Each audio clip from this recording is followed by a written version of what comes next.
আমাদের কাহিনী চ্যানেলের আরেকটি নতুন ভিডিওতে আপনাদের স্বাগতম।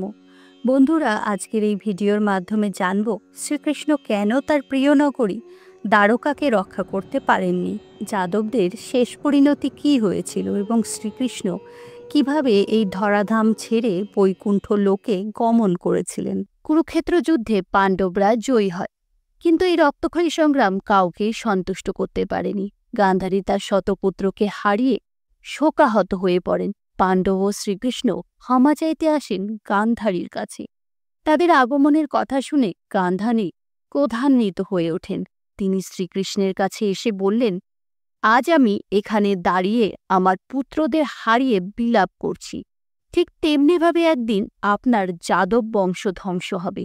পাণ্ডব ও কৌরবরা যেভাবে একে অপরের সঙ্গে যুদ্ধ করেছিল, আপনার যাদবরাও নিজেদের মধ্যে যুদ্ধ করবে এবং একে অপরকে হত্যা করবে। কেউ তাদের ঠেকাতে পারবে না, আপনিও না। আপনি শুধু নীরব দর্শক হয়ে তাদের পরিণতি দেখবেন। আপনিও একজন সাধারণ মানুষের মতো মারা যাবেন। যদিও শ্রীকৃষ্ণ এমনটা কোনোদিনই চাননি। তিনি ইন্দ্রপ্রস্থ পাণ্ডবদের কাছে ফিরিয়ে দিতে কৌরবদের অনুরোধ করেছিলেন, কিন্তু দুর্যোধন তা মানতে চাননি। তারপর শ্রীকৃষ্ণ ইন্দ্রপ্রস্থের মাত্র 5টি গ্রাম চেয়েছিলেন, যাতে যুদ্ধ এড়াতে পারেন। কিন্তু অহংকারী দুর্যোধন বললেন তিনি পাণ্ডবদের এক টুকরো জমিও দেবেন না। এরপর তিনি যুদ্ধের পরিণাম সম্পর্কেও তাদের অবগত করেছিলেন, কিন্তু দুর্যোধন তাতেও কর্ণপাত করেননি। শ্রীকৃষ্ণ গান্ধারীর অভিশাপ মাথা পেতে নিলেন। কৃষ্ণ জানতেন যাদবরা অজেয় হয়ে উঠেছিল। একমাত্র গান্ধারীর অভিশাপের কারণে তারা ধ্বংস হবে, অন্যথায় তারা পৃথিবীর বোঝা হয়ে উঠত। কুরুক্ষেত্র যুদ্ধের পর যুধিষ্ঠির হস্তিনাপুরের রাজা হলেন। শ্রীকৃষ্ণ তার রাজ্য দ্বারকায় ফিরে গেলেন। এরপর থেকেই যদুবংশ খুবই শক্তিশালী হয়ে ওঠে, ফলে তাদের মধ্যে হিংসা, লোভ, অহংকার, পাপের জন্ম নেয়। যাদবরা দ্বারকায় নৈতিকতা, শৃঙ্খলা, নম্রতা, ভদ্রতা ভুলে গিয়ে আনন্দ উল্লাসে জীবন কাটাতে শুরু করে। শ্রীকৃষ্ণ বুঝতে পারলেন গান্ধারীর অভিশাপ বাস্তবে রূপায়ণের সময় হয়ে এসেছে। এইভাবে ধীরে ধীরে যদুবংশ ধ্বংসের দিকে এগোতে থাকে। এমন সময় একবার বশিষ্ঠদেব, নারদ, বিশ্বামিত্র, দুর্বাসা প্রমুখ মহান ঋষিরা তীর্থযাত্রা করতে বের হন। তারা বিভিন্ন স্থান পরিদর্শন করে ভগবান শ্রীকৃষ্ণ ও বলরামের সাথে দেখা করতে দ্বারকায় পৌঁছান। তখন কিছু যাদব বালক মহান ঋষিদের নিয়ে মজা করার জন্য কৃষ্ণপুত্র শাম্বকে নারীর পোশাক পরিয়ে তাকে গর্ভবতী মহিলা সাজিয়ে ঋষিদের সামনে উপস্থিত করে।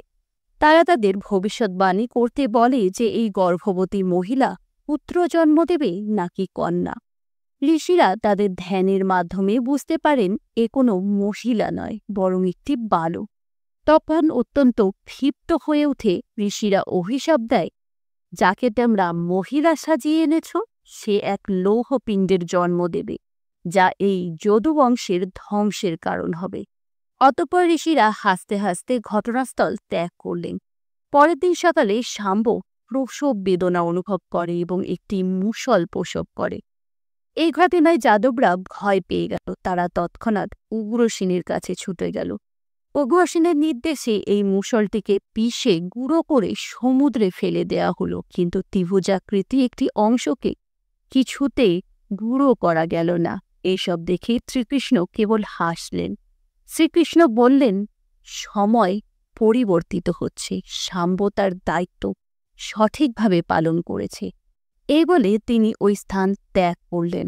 আক্রোর এবং উগ্রসেন উভয়ই বুঝতে পারলেন না কৃষ্ণ কি বলতে চাইছেন। উগ্রসেন রুক্মিণীকে জিজ্ঞাসা করলেন, মাতা, প্রভু কি বলতে চাইছেন? মাতা রুক্মিণী উত্তর দিলেন, স্বামী বিনাশের দেবতা ভগবান শিবের কাছে পুত্র প্রার্থনা করেছিলেন। সেই পুত্র হল শাম্ব, যে এই বংশের ধ্বংসের কারণ হল। এই সময় উগ্রসেন দ্বারকায় নির্দেশ দিলেন কেউ যেন সেখানে মদ্যজাতীয় দ্রব্য তৈরি না করে এবং তা পান না করে, অন্যথায় তাদের কঠিনতম দণ্ড দেয়া হবে। ফলে সেখানে মাদক তৈরি বন্ধ হয়ে গেল। কিন্তু মুষলপিণ্ডের জন্মের পর থেকে দ্বারকায় ভয়ঙ্কর প্রাকৃতিক দুর্যোগ দেখা দিল। ইঁদুর ও পোকামাকড়ের উপদ্রব বাড়তে লাগল। এরপর সকলেই শ্রীকৃষ্ণের নির্দেশে প্রভাস ক্ষেত্রে এসে বসবাস শুরু করে। সেখানে যাদবরা তাদের অভিশাপের কথা ভুলে গিয়ে পুনরায় মদ্যপান শুরু করে উচ্ছৃঙ্খল জীবন কাটাতে থাকে। চারিদিকে অরাজকতা শুরু হয়। ফলস্বরূপ ভগবান শ্রীকৃষ্ণের রথ, পঞ্চজন্য শঙ্খ, সুদর্শন চক্র, বলরামের লাঙল প্রভৃতি পৃথিবী থেকে অদৃশ্য হয়ে গেল। এদিকে সেই মুষলটি ত্রিভুজাকার টুকরোটি একটি মাছ গ্রাস করে। এক শিকারী সেই মাছ ধরার পর সেই মাছের পেটে মুষলটির টুকরো খুঁজে পায় এবং সেটি দিয়ে একটি সূক্ষ্ম বিষাক্ত তীর তৈরি করে। মুষলটি সূক্ষ্ম গুঁড়ো সমুদ্রের জলে ধুয়ে দ্বারকার উপকূলে জমা হয় এবং সেখানে এক বিশেষ ধরনের ঘাস জন্ম নেয়। এরপর একদিন যাদবরা সমুদ্র সৈকতে সমবেত হয়ে মদ্যপান শুরু করে জ্ঞান হারিয়ে ফেলে।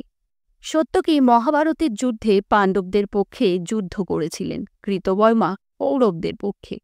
ভয়ঙ্কর যুদ্ধের স্মৃতি তুলে ধরে তারা একে অপরকে কটূক্তি করতে থাকে। সত্যকির এগিয়ে কৃতবর্মা শিরচ্ছেদ করে। কৃতবর্মার সঙ্গীরা তখন সত্যকির ওপর ঝাঁপিয়ে পড়ে। তাকে রক্ষা করতে প্রদ্যুম্ন যুদ্ধে জড়িয়ে পড়েন এবং তারা দুজনেই নিহত হন। পুত্রের মৃত্যু দেখে ক্রোধান্বিত হয়ে শ্রীকৃষ্ণ এক মুঠো ঘাস হাতে তুলে দিলেন। সঙ্গে সঙ্গে তার লৌহ পিণ্ডে পরিণত হল। তা দিয়ে তিনি সকলকে হত্যা করতে লাগলেন।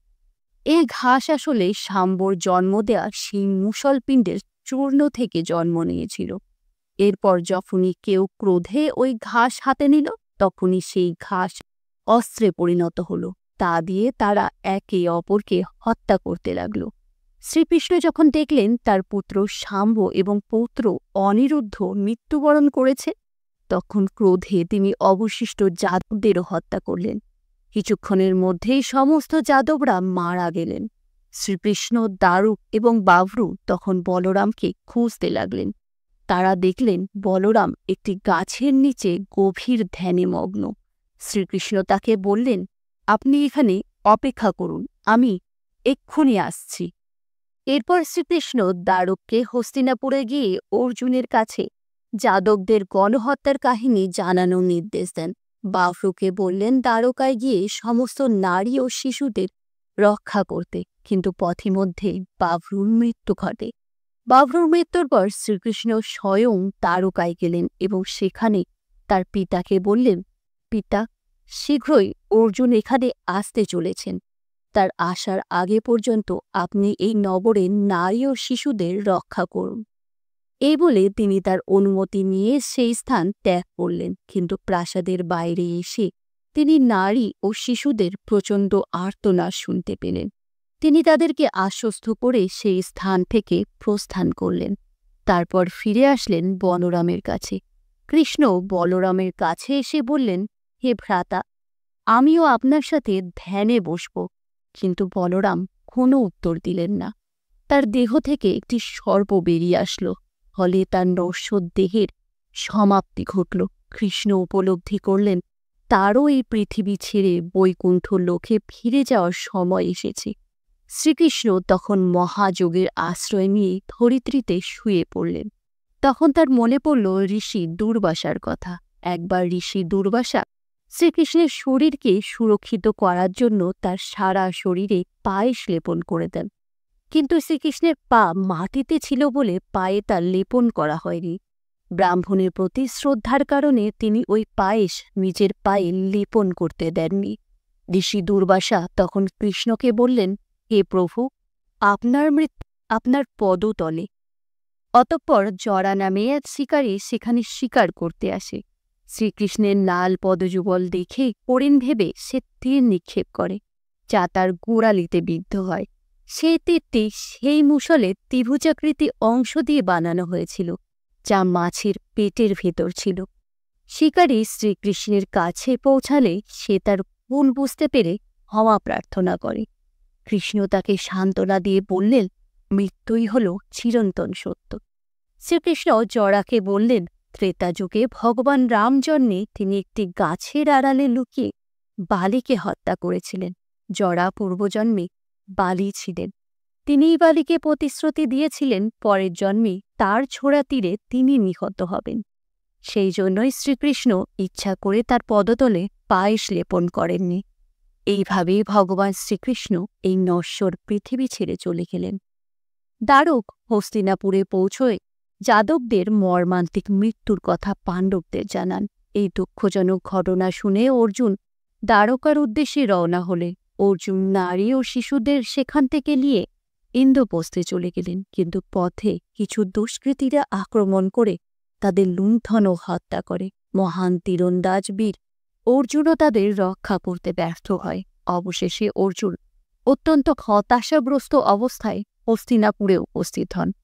অন্যদিকে ধ্যানমগ্ন অবস্থায় শ্রীকৃষ্ণের পিতা দেহত্যাগ করেন। কৃষ্ণ ও বলরামের স্ত্রীরা সতীদাহ প্রথা মেনে প্রাণত্যাগ করেন। শ্রীকৃষ্ণের মৃত্যুর পর দ্বারকা নগরী জলের নিচে তলিয়ে যায়। কৃষ্ণের মৃত্যুর পরই কলিযুগের সূচনা হয়।